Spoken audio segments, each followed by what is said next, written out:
প্রিয় দর্শক, ইস্পানি মির্জা শুভরাত্রিতে আপনাদের সবাইকে স্বাগত জানাচ্ছি। আজ আমরা কথা বলবো সাম্প্রতিক নানা প্রেক্ষাপট নিয়ে।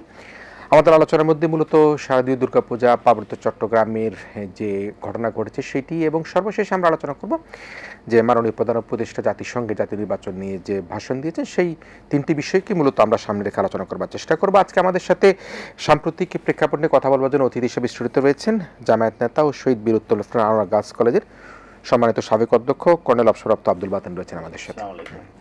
একই সাথে রয়েছেন দৈনিক দেশ রূপান্তরের সম্পাদক, জাতীয় প্রেস ক্লাবের সাবেক সভাপতি, সিনিয়র সাংবাদিক কামালউদ্দিন সবুজ রয়েছেন আমাদের সাথে।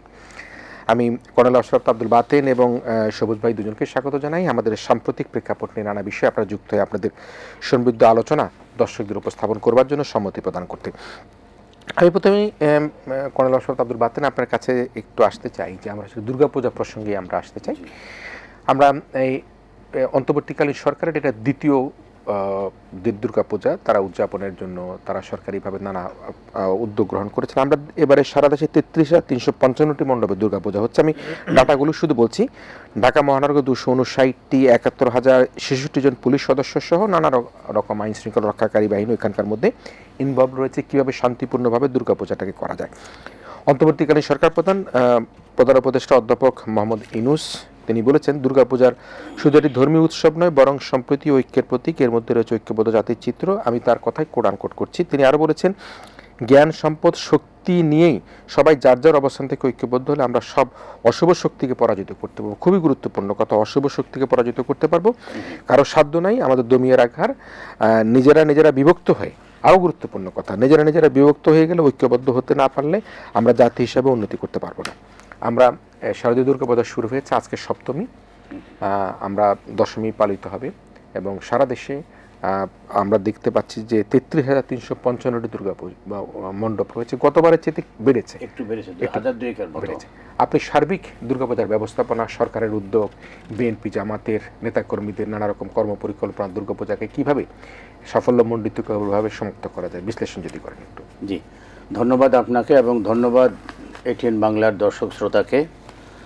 আমি আমার বক্তব্যের শুরুতে বাংলাদেশের দ্বিতীয় বৃহত্তম জনগোষ্ঠী হিন্দু ধর্মাবলম্বীদের যে দুর্গাপূজা শুরু হয়েছে তাদের উদ্দেশ্যে আমি এই দুর্গাপূজার শুভেচ্ছা জানিয়ে আমার বক্তব্য শুরু করছি।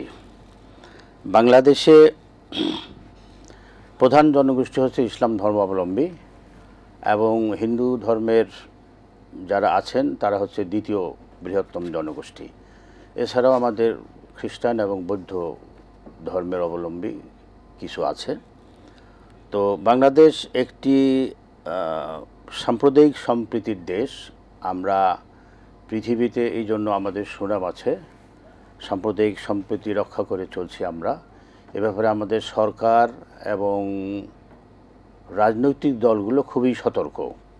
সেটা আমরা জানতে পারি আমাদের প্রধান উপদেষ্টা মহোদয় সাম্প্রতিককালে তিনি এই দুর্গাপূজা উপলক্ষে যে বাণী দিয়েছেন সেখানে তিনি সকলকে ঐক্যবদ্ধভাবে যাতে সুন্দরভাবে এই দুর্গাপূজা উদযাপিত হতে পারে সেজন্য ঐক্যবদ্ধ থাকার এবং সহযোগিতা করার আহ্বান জানিয়েছেন। একই সঙ্গে বাংলাদেশের যে দুটি বৃহত্তম রাজনৈতিক দল আছে মূলত সেই রাজনৈতিক দল দুটির প্রধানগণও একই সুর মিলিয়ে এই দুর্গাপূজা যাতে শান্তিপূর্ণভাবে নির্বিঘ্নে উদযাপিত হয় এই জন্য সকলকে ঐক্যবদ্ধ থাকার, সচেতন থাকার এবং সতর্ক থাকার আহ্বান জানিয়েছেন। এই প্রধান উপদেষ্টা এবং প্রধান দুটি রাজনৈতিক দলের প্রধান নেতাদের বক্তব্যের মধ্য দিয়ে আমাদের যে জাতীয় দৃষ্টিভঙ্গি, আমাদের দেশের সংখ্যালঘু সম্প্রদায়ের ধর্মীয় অধিকার নিয়ে আমাদের যে জাতীয় দৃষ্টিভঙ্গি সেটা খুবই সুন্দরভাবে ফুটে উঠেছে। সত্যিকার অর্থে বাংলাদেশে যদি আমরা পিছনের ইতিহাসের দিকে তাকাই, বিচ্ছিন্ন কিছু ঘটনা ছাড়া এবং সেই ঘটনাগুলো অনুসন্ধান করে দেখা গেছে সেগুলো ঠিক এই ধরনের যে তারা সংখ্যালঘু বা তারা সংখ্যায় অল্প এই জন্য তাদের উপরে হামলা হচ্ছে বা তাদের ধর্মীয় স্বাধীনতায় কিছুটা বিঘ্ন সৃষ্টির চেষ্টা করছে, ঠিক এই ধরনের নয়। প্রত্যেক সমাজে কিছু দুষ্কৃতিকারী থাকে, কিছু ব্যক্তি থাকে যারা ট্রেন্ডের বাইরে যে অনেক সময় চিন্তা ভাবনা করে। এই ধরনের বিচ্ছিন্ন কোনো ঘটনা ছাড়া বাংলাদেশে সাম্প্রদায়িক সম্প্রীতি চমৎকার, এবং এ ব্যাপারে দেশে বিদেশে সর্বত্র আমাদের সুনাম আছে। এখন সরকারের পক্ষ থেকে গত বছর একটি গণ অভ্যুত্থানের পর, এটা হয়েছে আগস্ট মাসের 5 তারিখে, এবং দুর্গাপূজা অনুষ্ঠিত হয়েছিল অক্টোবর মাসের শুরুর দিকেই। তো এই সময়ের মধ্যে কিন্তু তখনও দেশের আইনশৃঙ্খলা পরিস্থিতি যথেষ্ট খারাপ ছিল। পুলিশ বাহিনী সক্রিয় ছিল না। আমরা জানি যে পুলিশ বাহিনীর উপর দিয়ে বড় ধরনের একটা ঝড় গিয়েছিল।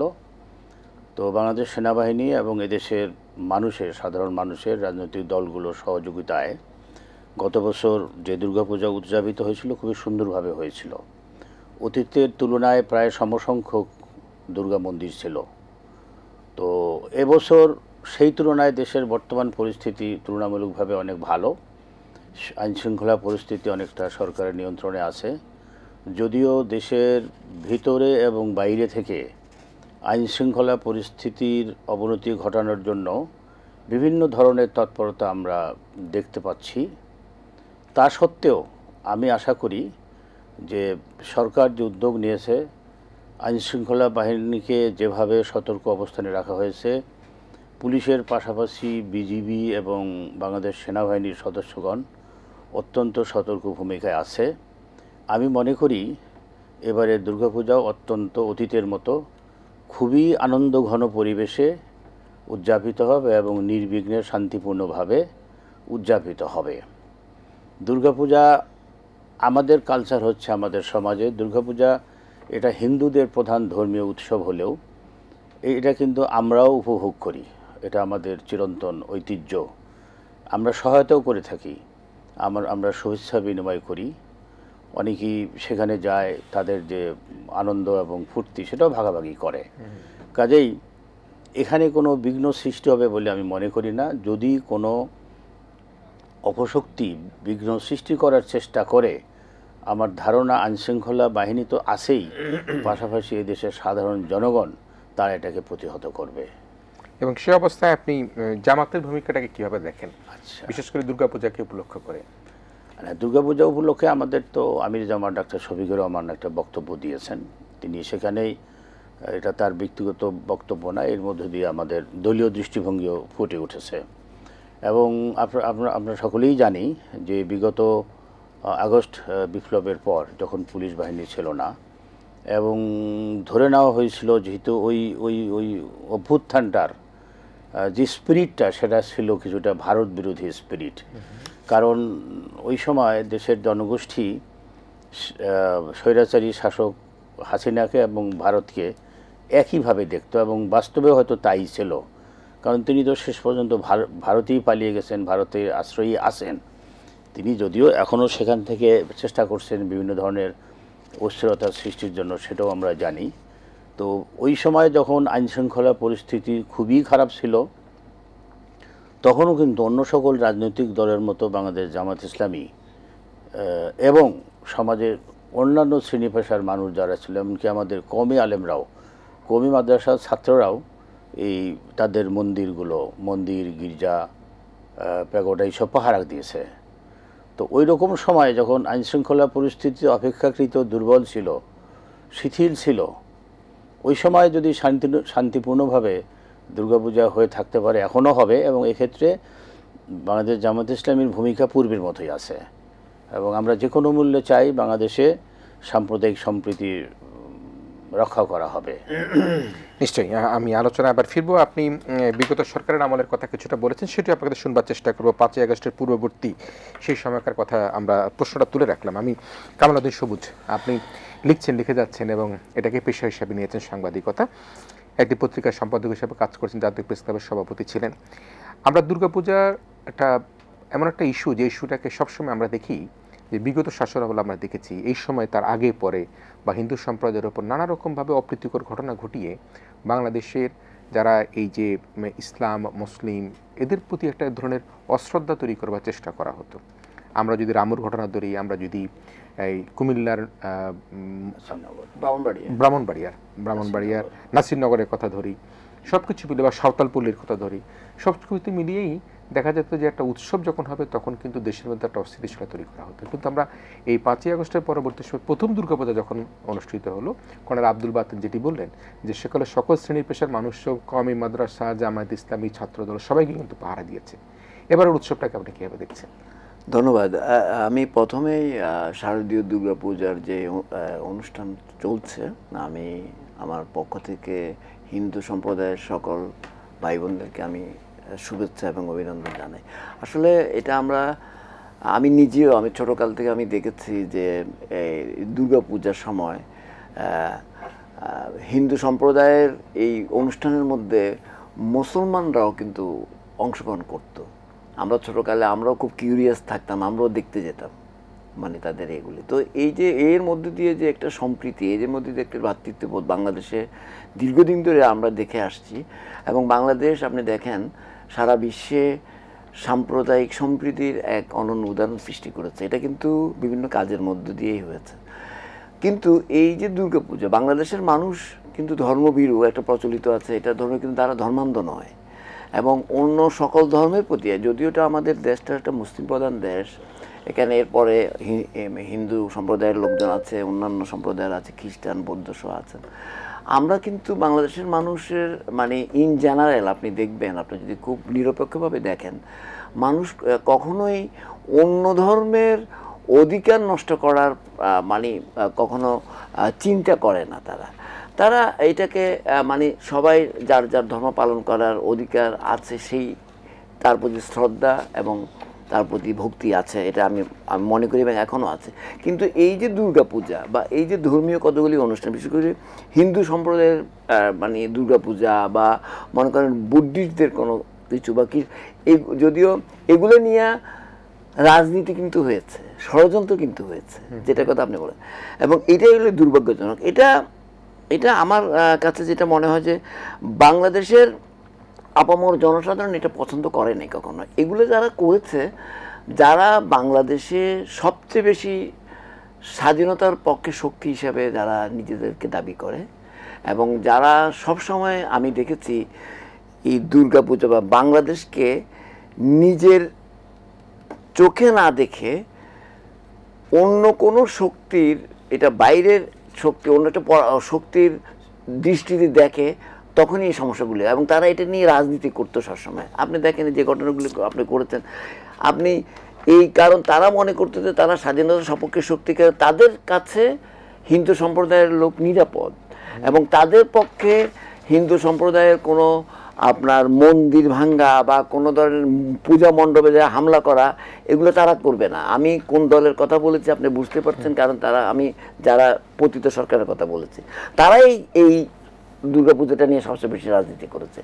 এটা করাতে হয়েছে কি, তারা এটা করেই আপনার যে বিশেষ করে বিএনপি, জামাত অন্যদের প্রতি এই দায়টা মানে চাপানোর চেষ্টা করতো।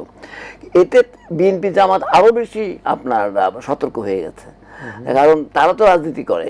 কারণ আর অন্যরা মনে করতো যে আওয়ামী লীগ মনে হয় তাদের প্রোটেক্টর, আওয়ামী লীগ মনে হয় মানে তাদেরকে মানে সবচেয়ে বেশি, কিন্তু তারাই কিন্তু এটা নিয়ে রাজনীতি করেছে এবং দেখা গেছে অনেক কাহিনী তারাই এগুলো ঘটিয়ে বাংলাদেশকে একটি মৌলবাদী রাষ্ট্র হিসেবে পরিচিত করার একটা মানে আপনার ষড়যন্ত্র করেছে। বাংলাদেশকে একটা সাম্প্রদায়িক সম্প্রীতির দেশ না, এটা পালন করার জন্য তারা চেষ্টা করেছে বিদেশে। এটা করলে অনেকে তারা মনে করতো যে পশ্চিমা দেশগুলোতে তারা বাহবা পাবে, তাদের ক্ষমতা থাকার জন্য তাদের সুবিধা, এই কাজগুলি তারা করতো। এতে যারা বিএনপি সহ অন্যান্য রাজনৈতিক দলগুলি আরও সতর্ক হয়ে যেত। কাজে আজকে যে 2 বছর যেটা বললেন যে এই তত্ত্বাবধায়ক সরকার ডক্টর মোহাম্মদ ইউনূসের নেতৃত্বে যে দ্বিতীয়বারের মতো এটাও হচ্ছে, এখন পর্যন্ত আমরা তেমন কিছু দেখি নাই একজন গণমাধ্যম কর্মী হিসেবে। আমি আশা করবো যে হবেও না হয়তো, কিন্তু আশঙ্কা কিন্তু আছে।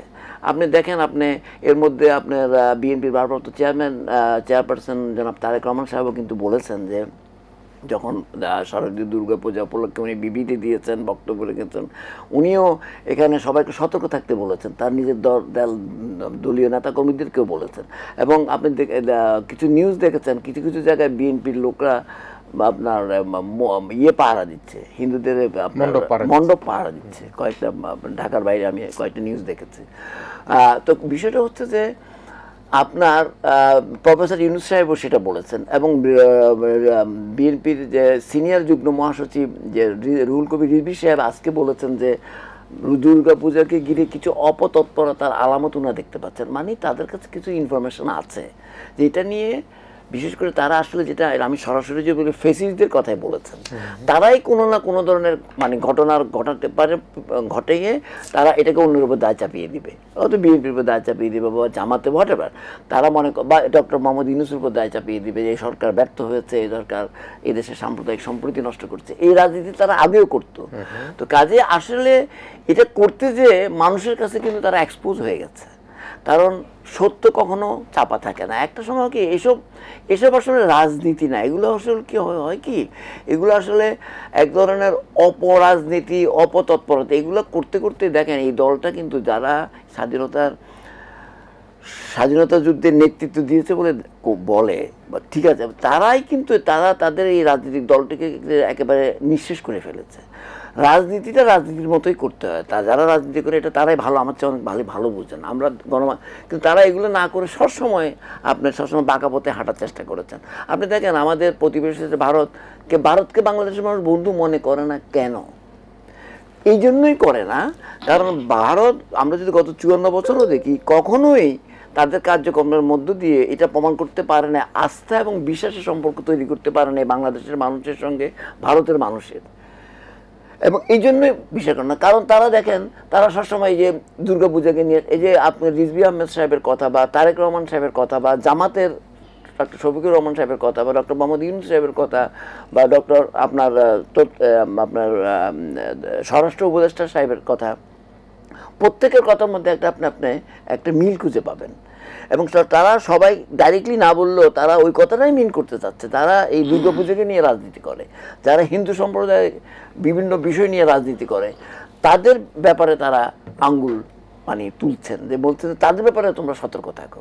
তো কাজেই বিষয়টা হচ্ছে যে আমি মনে করব যে এই ধরনের রাজনীতি, তারা তো রাজনীতি করতে এখন নিষিদ্ধ হয়ে গেছে। তারা আসলে, আমি জানি না তারা তাদেরকে নিজেদেরকে পরিশুদ্ধ করতে পারবে কিনা, কিন্তু তাদের যে মেন্টাল মেকআপ, আপনি দেখেন, আপনি যিনি মানে 15-16 বছর অবৈধভাবে ক্ষমতায় ছিলেন, উনি ভারতে পালিয়ে, সেখান থেকেও আপনি দেখছেন যে আপনি সেখান থেকে অনবরত উনি কথা বলছেন, বিভিন্ন ধরনের উস্কানিমূলক আপনার বক্তব্য দিচ্ছেন, তার নেতাকর্মীদেরকে নানা ধরনের নির্দেশনা দিচ্ছেন, কিছু ভাইরালও হয়ে যায়।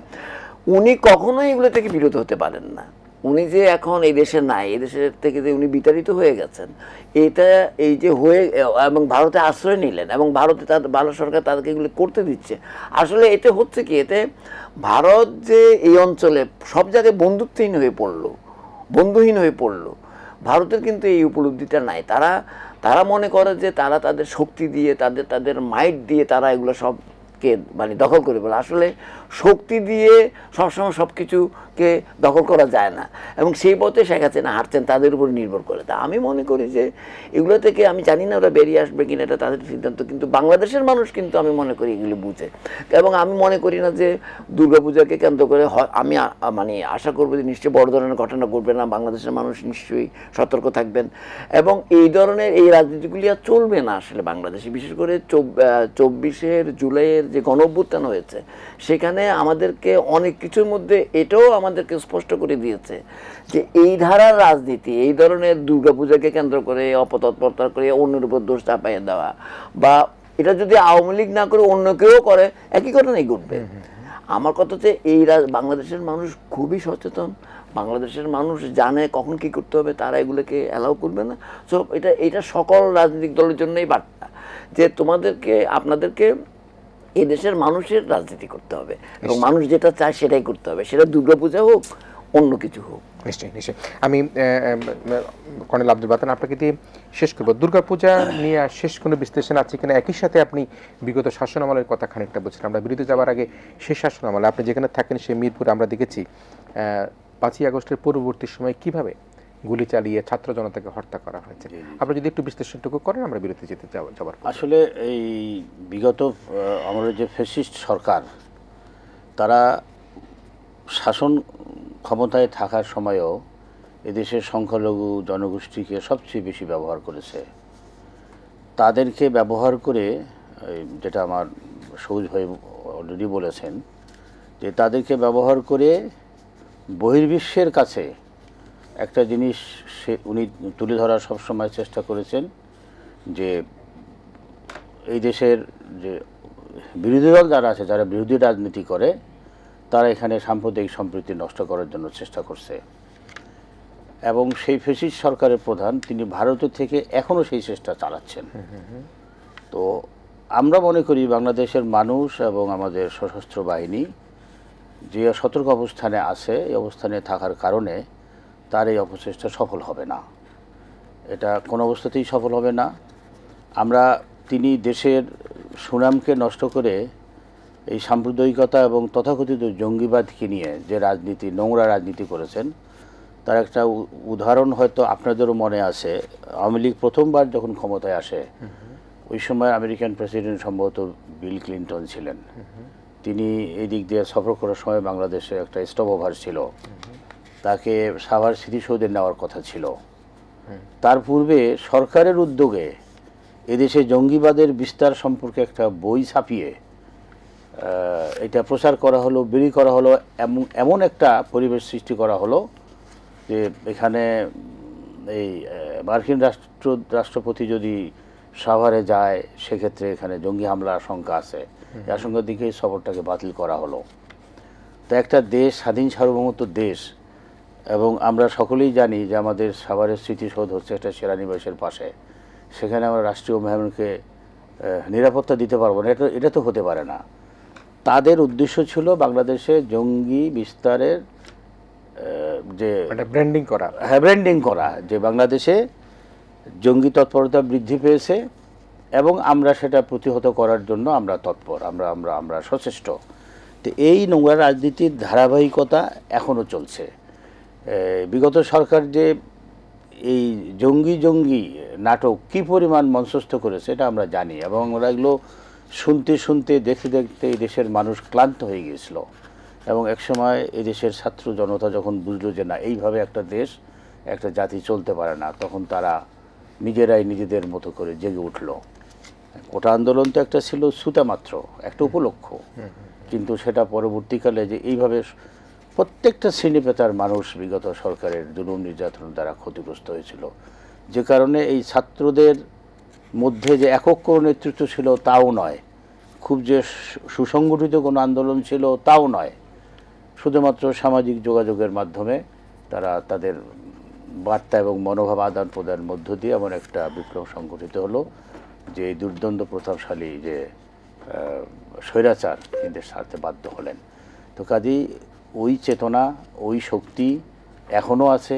যে কোনো অপশক্তি যদি কোনো ধরনের অপতৎপরতা চালানোর জন্য চেষ্টা করে, দেশের মানুষ সেটাকে প্রতিহত করবে। কাজেই দুর্গাপূজা নিয়ে আমাদের কোনো শঙ্কা নাই, এটা সুন্দরভাবে সমাপ্ত হবে ইনশাআল্লাহ। নিশ্চয়ই প্রিয় দর্শক, আমরা একই কথা আবারও বলছি, সেটি হচ্ছে মাননীয় প্রধান উপদেষ্টা বিএনপির যিনি প্রধান নেতা জনাব তারেক রহমান, আমরা যদি ধরি জামায়াত ইসলাম ডক্টর শফিকুর রহমান, স্বরাষ্ট্রমন্ত্রী, প্রত্যেকেরই কিন্তু একই কথা, যে একটি স্বৈরাচারী শক্তি কিন্তু আমাদের এই যে দুর্গাপূজা উৎসব উদযাপিত হতে যাচ্ছে, সেখানে কিন্তু একটা বাধা সৃষ্টি করবার চেষ্টা করতে পারে। সে কারণে যেন সকল শ্রেণী পেশার মানুষকে, রাজনৈতিক দলের নেতৃবৃন্দ সহ সকলকে কিন্তু সতর্ক থাকার জন্য আহ্বান জানিয়ে আমরা ইস্পানী মির্জা শুভরাত্রি তারা বিরতি নিচ্ছি। বিরতির পর আমাদের সাথে একই অতিথি কর্নেল আফসার আব্দুল বাতেন, সিনিয়র সাংবাদিক জনাব কামাল উদ্দিন সবুজ, তারা দুজনেই থাকবেন। আমরা পার্বত্য চট্টগ্রাম বিষয়ক আলোচনায় আপনাদের সাথে যুক্ত হব। ছোটটা বিরতি নিচ্ছি।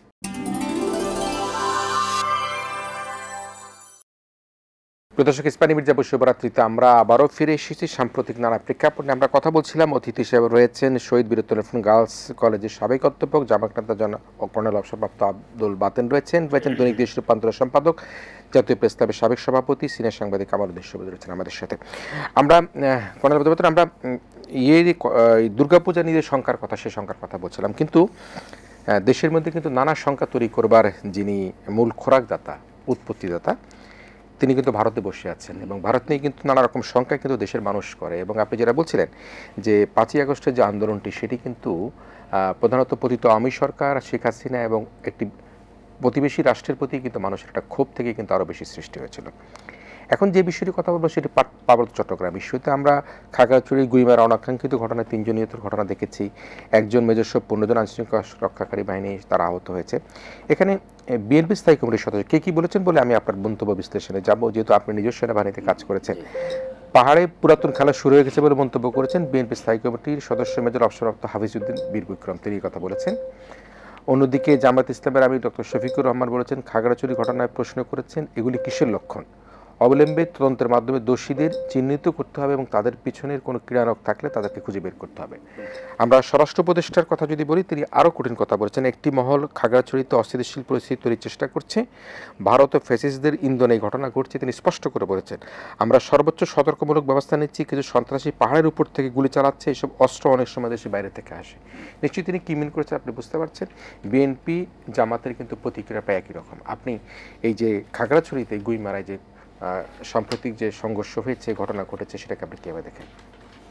আসলে এই পার্বত্য চট্টগ্রামের অধিবাসীদের এই যে বর্তমান যে ভূমিকা আমরা যেটা দেখলাম, এই ক্ষোভটা তাদের অনেক পূর্বের। 1997 সালে যখন জনসংহতি সমিতির সঙ্গে শান্তি চুক্তি হয়, তখন কিন্তু একটা অংশ এই শান্তি চুক্তিটাকে ভালোভাবে গ্রহণ করে নাই, এবং ওই অংশটা পরের বছর 1998 সালেই তারা ইউপিডিএফ নামে একটা সংগঠন করে, এবং সেটার দ্বারা তারা এই তাদের ভাষায় তাদের স্বায়ত্তশাসন, স্বাধীনতা, তাদের জুম জনগোষ্ঠীর অধিকার আদায়ের জন্য সংগ্রাম অব্যাহত রাখে। তাদের এই সংগ্রাম কিন্তু কখনো থেমে ছিল না। এখন এই সংগ্রামটি অব্যাহত থাকার পিছনে আমরা খুব সহজেই ধারণা করতে পারি যে আমাদের প্রতিবেশী রাষ্ট্র সকল বিবেচনায় সেই প্রতিবেশী রাষ্ট্র হচ্ছে আমাদের কল্যাণ চায় না, কখনোই চায় নাই, কোনো অবস্থাতেই চায় নাই, এখনও চাচ্ছে না। যদি কল্যাণ চাইতো তাহলে কিন্তু এখানকার যে পতিত সরকারের প্রধান, যাকে দেশের সম্পূর্ণ জনগোষ্ঠী, গোটা জনগোষ্ঠী রাস্তায় নেমে বিতাড়িত করলো, তাকে তার আশ্রয় দিত না। তো এই তাদের ইন্ধনে এই পার্বত্য চট্টগ্রামের, আমরা হয়তো স্পষ্ট ভাষায় সরকারের পক্ষ থেকে বলা হয় না, কিন্তু আমাদের জাতীয় নেতৃবৃন্দ, স্বরাষ্ট্র উপদেষ্টা মহোদয়ের যে বক্তব্য, সব কথা থেকে এই বিষয়টাই আমাদের কাছে স্পষ্ট হয় যে এটার জন্য ইন্ধন আসতেছে পাশের দেশ থেকে। আমরা যদি কিছু ঘটনা খেয়াল করি তাহলে এটা আরও সুন্দর প্রমাণ পাওয়া যাবে। যেমন এই যে 23 তারিখে যে ঘটনা ঘটেছে, এটা কিন্তু আমরা বিভিন্ন মাধ্যম থেকে জানতে পেরেছি, এবং ডাক্তারের যে রিপোর্ট, সেই রিপোর্ট থেকে জানা গেছে ওই মেয়েটা কিন্তু আসলে ধর্ষিত হয় নাই, সেটা ছিল গুজব। এবং ঘটনাটা ঘটলো রাত 9টার পরে, 9টা থেকে 10টার কোনো এক সময়। তার প্রতিবেশী মেয়েটা প্রতিবেশী এক চাকমা শিক্ষকের বাসা থেকে বাসায় ফিরতেছিল। তো বাসায় ফিরতে একটু দেরি হচ্ছিল, যে কোনো কারণে দেরি হচ্ছিল, এই জন্য তার বাবা মা খোঁজ করতে বের হয়ে দেখে সে এই অবস্থায়, একটু অজ্ঞান অবস্থায় বা একটু এই অবস্থায় আছে। তারপর বললো সে আমাকে ধর্ষণ করেছে। তো এটার অভিযোগে কিন্তু একজনকে গ্রেপ্তারও করা হয়েছে, একটা চাকমা ছেলেকে। কিন্তু এই বিষয়টি নিয়ে দেখা গেল যে পরের দিন থেকেই, সকালবেলা থেকেই বিভিন্ন ধরনের প্রতিবাদ এবং অবরোধ শুরু হয়ে গেল, এবং এটি দ্রুততম সময়ের মধ্যে এটা তদন্ত করার চেষ্টা হলো। এটাকে হসপিটালে নেওয়া হয়েছিল, রাত 1টার সময় তাকে হসপিটালে ছেড়েও দিয়েছে। তো তারপরেও কিন্তু এটা থামছিল না। তো এই যে থামছিল না, এটার পিছনে কিন্তু, এবং এত দ্রুততম সময়ের মধ্যে প্রতিবাদ আয়োজন করা, রাত 10টার পরের একটা ঘটনা, সকালবেলা কীভাবে প্রতিবাদ মিছিল হয়, তো এই সব কিছু আমরা সহজে বুঝতে পারি এগুলো পূর্ব পরিকল্পিত। অতীতেও এই ধরনের কিছু ধর্ষণের ঘটনা হয়েছিল।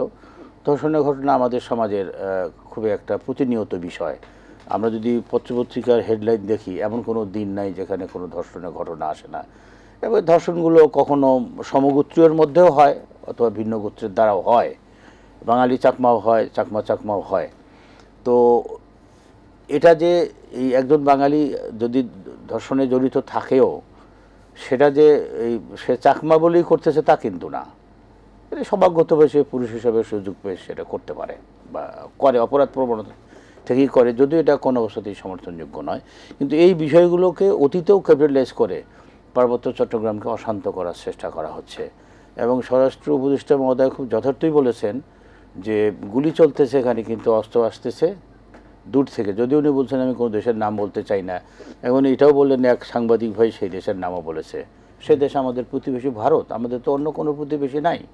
তো ভারত সবসময় চাচ্ছে আমাদের পার্বত্য চট্টগ্রামের এই ইস্যুটাকে জীবিত রেখে আমাদের সরকারকে অস্থির করার জন্য। এবং সাম্প্রতিককালে গত 1 বছর ধরে যে বিষয়টি বিশেষভাবে লক্ষ্য করার মতো, সেটা হচ্ছে শুধুই পার্বত্য চট্টগ্রাম ইস্যু নয়। 5ই আগস্টের পর থেকে শুরু হয়েছিল আনসার বিদ্রোহ দিয়ে, এবং তারপরে যত ধরনের দাবি দেওয়া, প্রতিনিয়ত দাবি দাবা নিয়ে রাস্তায় বিক্ষোভ, সংগ্রাম, আন্দোলন, এই সবগুলো উস্কানি কিন্তু বিভিন্ন কর্নার থেকে এসেছিল। এবং এই সব আন্দোলন যারা অর্গানাইজ করতো, এদের মধ্য থেকে সেই পতিত সরকারের ছাত্র সংগঠনের বা তাদের যুব সংগঠনের সদস্যদের কিন্তু বিভিন্ন সময় গ্রেপ্তারও করা হয়েছে। কাজে এই 5ই আগস্টের পর থেকেই এই সরকারকে আনস্টেবল করার জন্য একটা চেষ্টা চলছে। ভারতের, আমাদের প্রতিবেশী দেশের সবচেয়ে বড়, মানে তারা যে সফলতাটা অর্জন করতে চেয়েছিল সেটা পারে নাই, আমি বলবো সেই অর্থে ব্যর্থতা, যে ডক্টর ইউনূস এখানে এসে দায়িত্ব গ্রহণ করেছেন। এবং তারা ডক্টর ইউনূসের উপরে এতই নাখোশ, তারা, আপনি হয়তো জানেন, দেখেছেন কিনা, এবারে দুর্গাপূজায় অসুরের মূর্তির জায়গায় তারা ডক্টর ইউনূসের মূর্তি বানিয়েছে। মানে তাকে অসুরের প্রতিস্থাপন, অসুর তো জানেন, জি জি, তো সেই অসুরের মূর্তির জায়গায় ডক্টর এআই দিয়ে তৈরি কিনা সেটাও একটা সন্দেহ আছে না, মনে হয় এটা মনে হয় করেছে, দেখে তো এরকমই মনে হচ্ছে, হতেও পারে। এটা তো কারণ একেবারে সাম্প্রতিককালে যারা গুজব ছড়ায়, হয়তো আজকের কালকের ঘটনা, তো তাদের ইন্টেনশন এটা হয়তো ওইভাবে হয় নাই, হয়তো যাচাই বাছাই করা সম্ভব হয় নাই, এটা হতেও পারে। বাট এআই দিয়েও যেটা তৈরি করে সেটা কেন করবে? পেছনেও তো একটা মিথ কাজ করে, মানে একটা শক্তি কাজ করে, একটা ধারণা কাজ করে না। এই ধারণাটা যে তারা ডক্টর ইউনূসকে এই পরিবার ডিসলাইক করে। শুধু তারা নয়, যিনি সেখানে পালিয়েছেন এবং তিনি তো করেনি, তিনি তো পারলে সব সময় তাকে, কিন্তু উনি দেশে থাকতেও চেষ্টা করেছেন তাকে হেনস্থা করার জন্য। যত ধরনের হেনস্থা, কোর্ট বসিয়েছে 8 তলায় এবং লিফট হলো বন্ধ। তো উনি একজন 80-85 বছর বয়স্ক লোক, যত ধরনের হেনস্থা করা সম্ভব সেটা উনি করেছেন। এখন পারলে তো উনি তার ছায়াটাতেও কোপ দেয়, এরকম তার মনোভাব আর কি। নিশ্চয়ই আমি কামালউদ্দিন সুবজ, আমরা খাগড়াছড়ির ঘটনা শুনছিলাম এবং সেখানে নানা রকমভাবে গুজবও ছড়ানো হয়েছে, এবং অস্ত্র যোগানদাতা হিসেবে স্বরাষ্ট্রমন্ত্রী, যেটি স্বরাষ্ট্র উপদেষ্টা যেটি বলবার চেষ্টা করেছেন, বিএনপির স্থায়ী কমিটির সদস্য মেজর হাফিজ বলেছেন পুরাতন খেলা শুরু করেছে। জামাত থেকে বলা হচ্ছে এই ঘটনার কিসের লক্ষণ। আপনি কীভাবে দেখছেন, যেভাবে কর্নেল আব্দুল বাতেন বললেন যে আসলে রাত 10টায় ঘটনা ঘটলো, সকালবেলা থেকে আন্দোলন করা শুরু হয়ে গেল, এবং ঘটনার সত্যতা মিথ্যা কি আছে না আছে, এবং যেখানে পাহাড়ি দ্বারা নির্যাতিত হয়েছে, যদি সেখানে কোনো বাঙালি হতো তাহলে জানি কি অবস্থা হতো, ভয়াবহ অবস্থা হতো কিনা জানি না। আপনার বিশ্লেষণ। ধন্যবাদ। প্রথম কথা হচ্ছে যে পাহাড়ে অশান্তি এটা কিন্তু নতুন ঘটনা নয়, এক এক সময় এক এক ইস্যু নিয়ে আমরা বিভিন্ন অশান্তি দেখেছি। এবারে যে ঘটনা ঘটেছে, যেই কিশোরীর কথা বলা হচ্ছে, পাহাড়ি কিশোরী যাকে দর্শনকে কেন্দ্র করে এই ঘটনা ঘটেছে, আসলে এটা টোটালটা একটা পুরো পরিকল্পিত। যে আপনি যদি সবগুলি ঘটনা বিশ্লেষণ করেন সবগুলি, তাহলে এটা পুরো পরিকল্পিত। ঘটনার কয়েক ঘন্টার মধ্যে কিন্তু আন্দোলন শুরু হয়ে গেছে। তাহলে এটা তো আপনার স্বাভাবিক না। একটা ঘটনা আমি যদি ধরেও নেই যে এটা আপনার এখানে একটা ধর্ষণের ঘটনা ঘটেছে, এই ধর্ষণের ঘটনা কিন্তু যেটা দেখা যাচ্ছে, ওখানে যে বাঙালিরা আছে, বাঙালি কোনো যুবক বা বাঙালি কোনো কারো দ্বারা হয় না, এটা কিন্তু একজন পাহাড়ির দ্বারা হয়েছে বলবো। কিন্তু সেটাও বলা হচ্ছে যে এটা আসলে ধর্ষণ হয়েছে কিনা সেটা নিয়েও সন্দেহ আছে। আমি সেই আলোচনা যাচ্ছি না, আমি যেটা বলছি যে এই ঘটনার কয়েক ঘন্টা পরে কিন্তু আন্দোলন শুরু হয়ে গেছে। তাহলে এগুলো যদি আগে থেকে ছক না কষা হতো তাহলে এভাবে হয় না। এবং দেখেন দ্রুত ডিটেরিয়েট করে গেছে ঘটনাগুলি, এবং করে এমন পর্যায়ে চলে গেছে যে আপনার তিনজন মানে মানুষ ওখানে মারা গেছে, 3জনই পাহাড়ি। এবং আপনি এটা আপনি নিজে বলেছেন, একজন আমাদের সেনাবাহিনীর একজন মেজর সহ অনেকে আহত হয়েছেন। যাক, কথাটা হচ্ছে যে স্বরাষ্ট্র উপদেষ্টা বলেছেন যে এটা ভারতের কথাই বলেছেন, ভারত এবং ফ্যাসিস্টদের কাজ। একই ভাষা ভিন্ন, কিন্তু মেজর হাফিজও বলেছেন পুরনো খেলা। কারণ পার্বত্য চট্টগ্রাম হচ্ছে ভারতের আধিপত্যবাদের যে মানে তাদের যে ছক, সেই ছকের একটা অংশ হচ্ছে পার্বত্য চট্টগ্রাম, তাদের একটা টুল এটা হিসেবে ব্যবহার করেন। বাংলাদেশের স্বাধীনতার পর থেকে তারা এটাকে প্রজেক্ট হিসেবে নিয়েছে এবং বিভিন্ন সময় তারা এই কাজগুলি করেছে।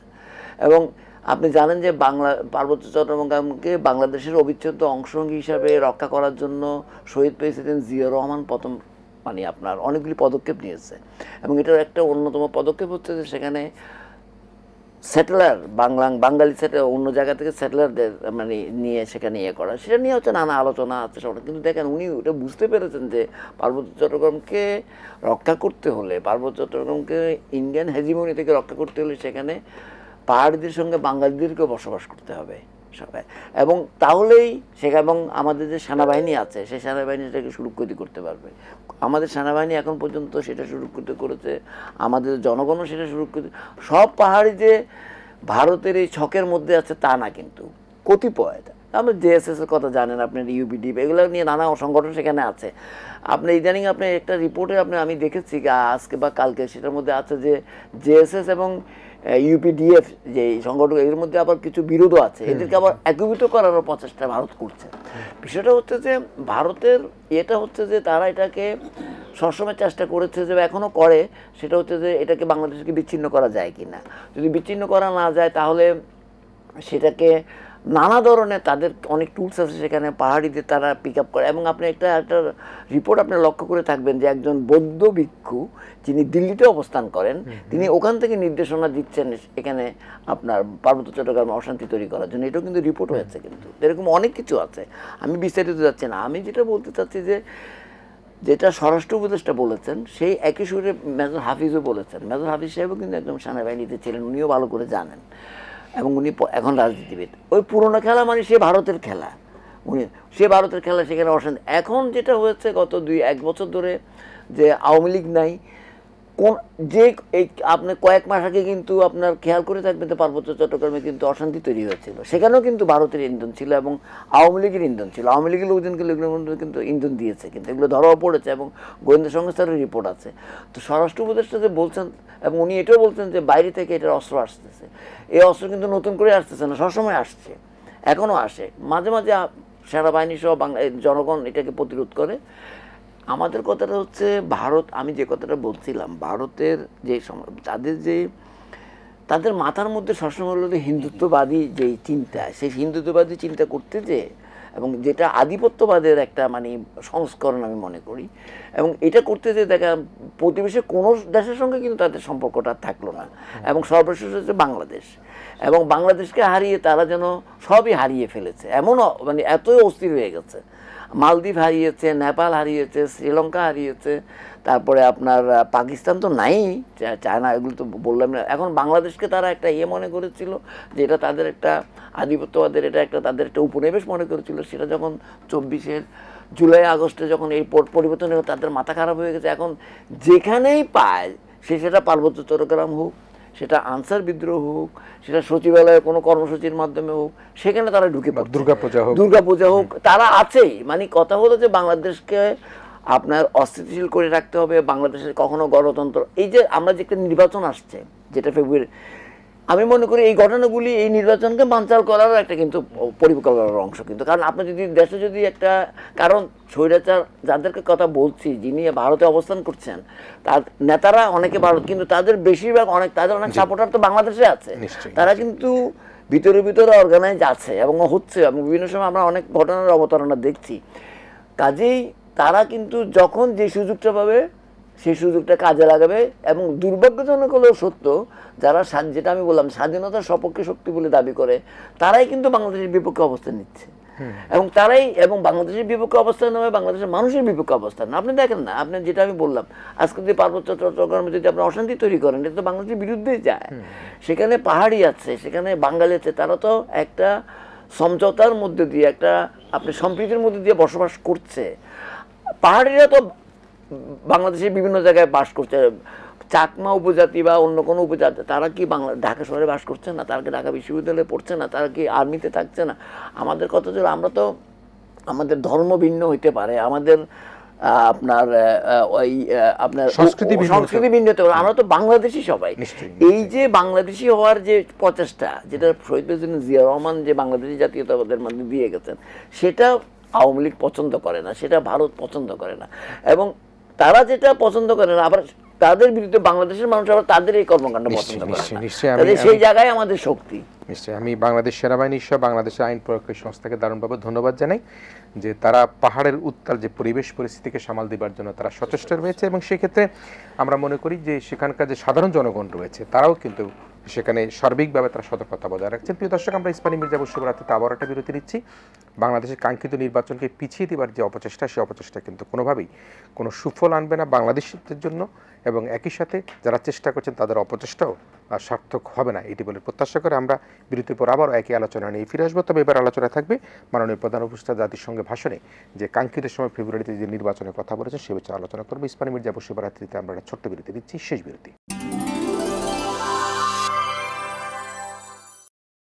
ইস্পানী মির্জাপুর শুভরাত্রিতে আমরা আবারও শেষ বিরতির পর আমাদের আলোচনায় চলে আসছি। আমাদের সাথে অতিথি সাহেব রয়েছেন কর্নেল অবসরপ্রাপ্ত আব্দুল বাতেন, রয়েছেন সিনিয়র সাংবাদিক কামাল উদ্দিন সবুজ। আমরা একটু জাতীয় নির্বাচন প্রসঙ্গে আসি। মাননীয় প্রধান উপদেষ্টা জাতিসংঘ ভাষণে ফেব্রুয়ারিতে কাঙ্ক্ষিত নির্বাচনের কথা বলেছেন। সুষ্ঠু, শান্তিপূর্ণ, গ্রহণযোগ্য নির্বাচনে তিনি আশাবাদ ব্যক্ত করেছেন। কিন্তু বাংলাদেশের যে প্রধান তিনটি শক্তি, আমরা প্রধান রাজনৈতিক দল বিএনপি জামাতকে ধরল, তিনটি শক্তি বিএনপি জামাত এনসিপি, তাদের মধ্যে এখনও নানা রকম মতবিরোধ রয়েছে। জুলাই সনদের স্বাক্ষর জটিলতা চলছে। বিএনপি সমমনা দলগুলো সংসদ নির্বাচন চায়, জামাত সহ সমমনা দলগুলো কয়েকটি দল গণভোট ও পিআর পদ্ধতির কথা বলছে, এনসিপি চায় গণপরিষদ। এই সার্বিক অবস্থায় যে জাতীয় নির্বাচনের প্রসঙ্গে ফেব্রুয়ারিতে, যদিও জামাত কখনো বলেনি আমরা নির্বাচনকে চাই না, শুধুমাত্র তারা নির্বাচনের পূর্বে তাদের কিছু কাঙ্ক্ষিত যা দাবি দেওয়ার কথা বলছেন। আপনি সার্বিক অবস্থায় মাননীয় প্রধান উপদেষ্টার বক্তব্য, ফেব্রুয়ারিতে কাঙ্ক্ষিত নির্বাচন, জনগণের আশা আকাঙ্ক্ষার প্রতিফলন, যে গণতান্ত্রিক সরকার আসবে, আপনি কীভাবে দেখেন? ঠিক, আমরা সকলেই জানি যে কোন প্রেক্ষাপটে এই বিগত সরকারের পতন হয়েছিল। আমাদের সরকার পরিবর্তনের কোনো গণতান্ত্রিক পদ্ধতি ছিল না। গণতান্ত্রিক পদ্ধতিটাকে বিগত সরকার নষ্ট করে ফেলেছিল। বিশেষ করে পরপর তিনটা, বা বিশেষ করে শেষের দুটো যে নির্বাচন, 18 এবং 24 সালের নির্বাচন, এটা ছিল সম্পূর্ণরূপে ভোটারবিহীন নির্বাচন। তো এই পরিস্থিতিতে দেশের বৃহত্তর জনগোষ্ঠী, বিশেষ করে যারা তরুণ সমাজ, তারা দেখলো যে যদি আমরা আমাদের কোনো স্বাধীন মতামত প্রয়োগ করতে পারছি না, এবং আরও অন্যান্য অনেক কারণ মিলিয়ে তারা একটা আন্দোলনের সূত্রপাত করলো, এবং সেটার সূত্র ধরে সরকারের পতন হলো। তো এই পতনের পরে যে একটা জন আকাঙ্ক্ষার সৃষ্টি হয়, তার ছিল প্রধানত দুটো দিক। প্রথম দিক হলো, যেসব কারণে বিগত সরকার একটা ফ্যাসিবাদী সরকারে পরিণত হয়েছিল, সেটা হতে পারে আমাদের সাংবিধানিক সীমাবদ্ধতার কারণে, সেটা হতে পারে আমাদের যে সাংবিধানিক প্রতিষ্ঠানগুলো সেগুলো ঠিকমতো ফাংশন না করার কারণে। যে এই বিষয়গুলোর জন্য, এগুলোকে গণমুখী করার জন্য, গণতান্ত্রিক পদ্ধতির উপযোগী করার জন্য, যাতে নিয়মতান্ত্রিকভাবে প্রতি 5 বছর পর সরকারের পরিবর্তন হয়, এটাকে স্মুথ করার জন্য প্রয়োজন ছিল কিছু সংস্কারের, ন্যূনতম সংস্কারের। এটা একটা আকাঙ্ক্ষা। দ্বিতীয়ত হলো এই সংস্কারের পাশাপাশি নির্বাচনের প্রস্তুতি নিয়ে দ্রুততম সময়ের মধ্যে একটি নির্বাচন অনুষ্ঠান করা। তো আমাদের অন্তর্বর্তীকালীন সরকার, ডক্টর ইউনূসের নেতৃত্বে যে সরকার কাজ করছে, তারা ক্ষমতার গ্রহণের পর থেকে এই দুটো লক্ষ্য নিয়েই কাজ শুরু করে।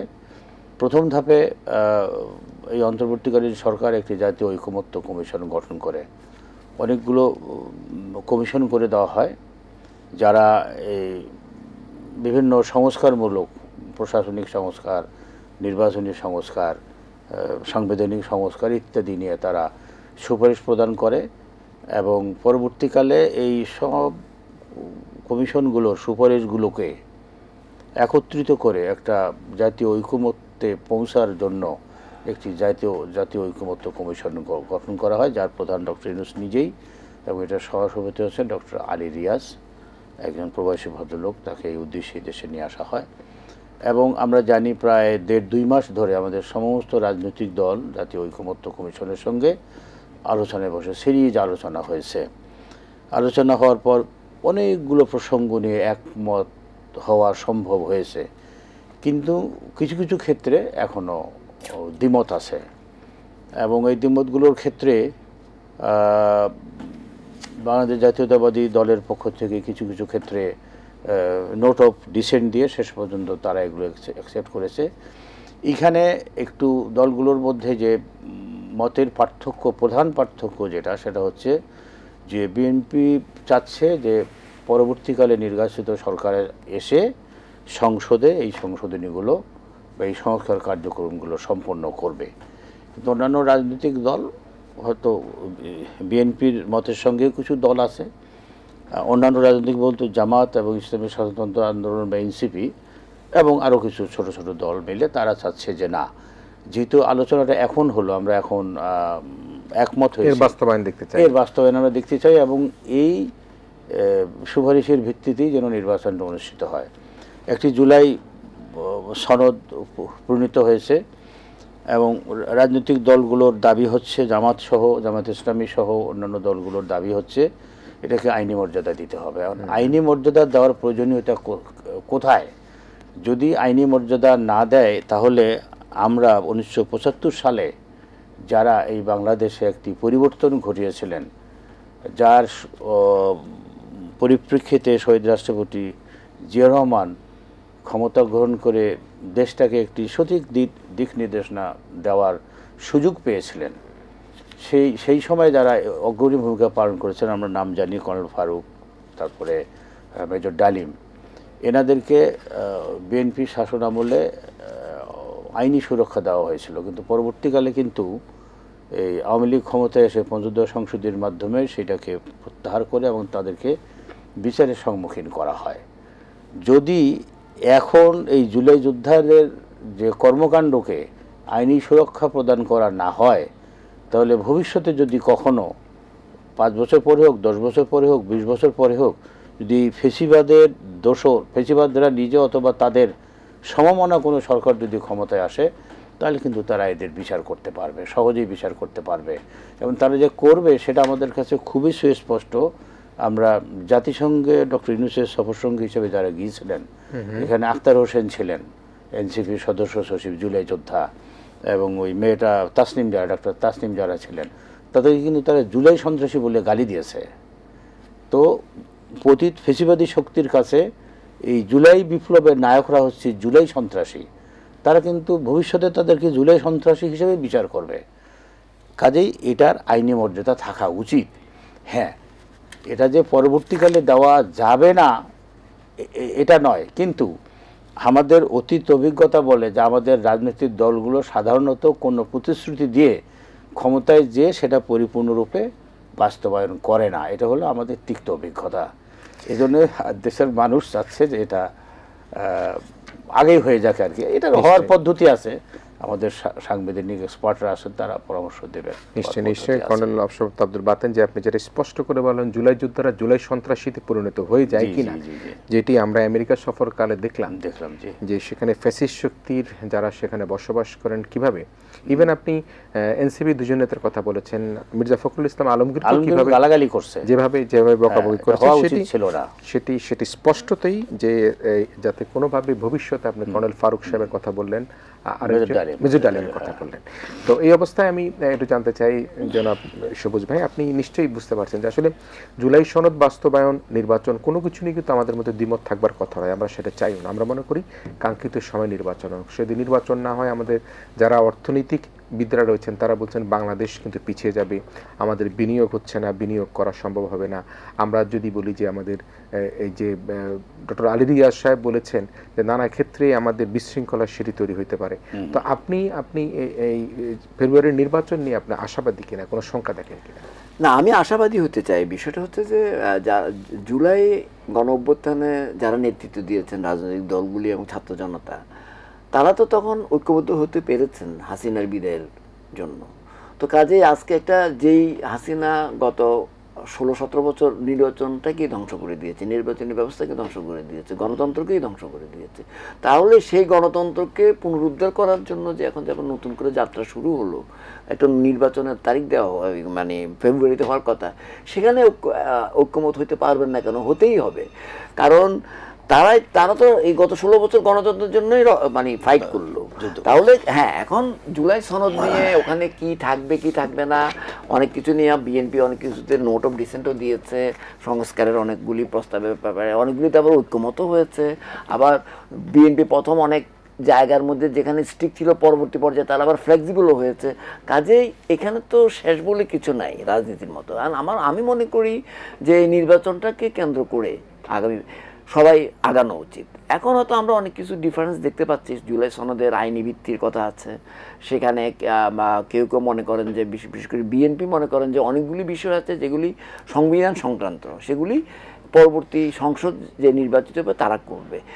সেখানেও কিন্তু নেগোশিয়েট করার স্কোপ রয়ে গেছে। আমি তো এখন তো আপনি জানেন যে ডক্টর মোহাম্মদ ইউনূস সাহেবের সঙ্গে আমার বিএনপির মহাসচিব ডক্টর মির্জা ফখরুল ইসলাম আলমগীর, জামাতের আব্দুল্লাহ মোহাম্মদ তাহের, এনসিপির আখতার হোসেন, এই 3 জন ছাড়া আরও 3 জন প্রতিনিধি প্রত্যেক দল থেকে একজন করে 6 জন জানেন যে নিউ ইয়র্কে অবস্থান করছেন।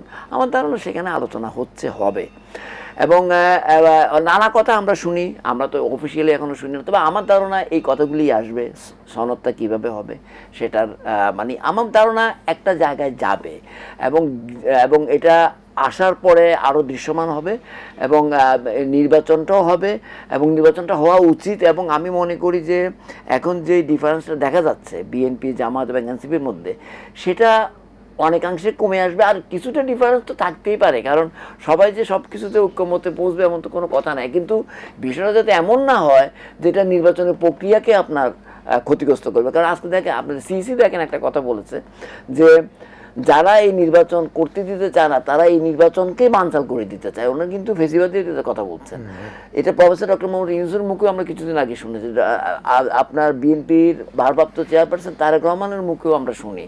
সবাই কিন্তু এই সংখ্যাটা আছে কিন্তু নির্বাচন বানচালে। তাহলে এই সংখ্যাটা ফেসিলিটির মধ্যে থেকে আসবে।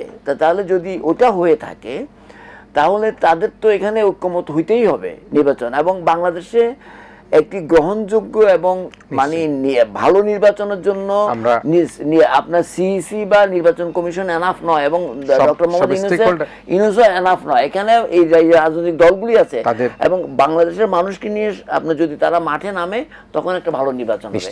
কারণ এছাড়া ভালো একটা নির্বাচন আমরা শেষ করছি।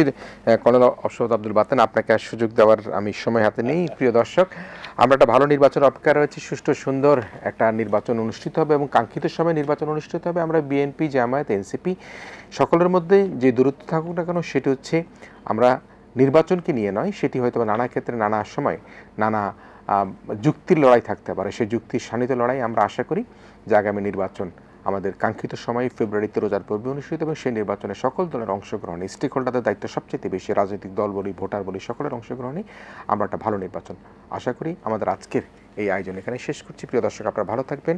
আমাদের অতিথি কর্নেল অশোক আব্দুল বাতেন, সিনিয়র সাংবাদিক কামালউদ্দিন সবুজ, দুজনকে ধন্যবাদ জানাই। প্রিয় দর্শক, আপনারাও আমাদের সাথে থাকবার জন্য ধন্যবাদ জানিয়ে আয়োজন এখানে শেষ করছি। আপনারা ভালো থাকবেন, সবাই মিলে ভীষণ ভালো থাকবেন।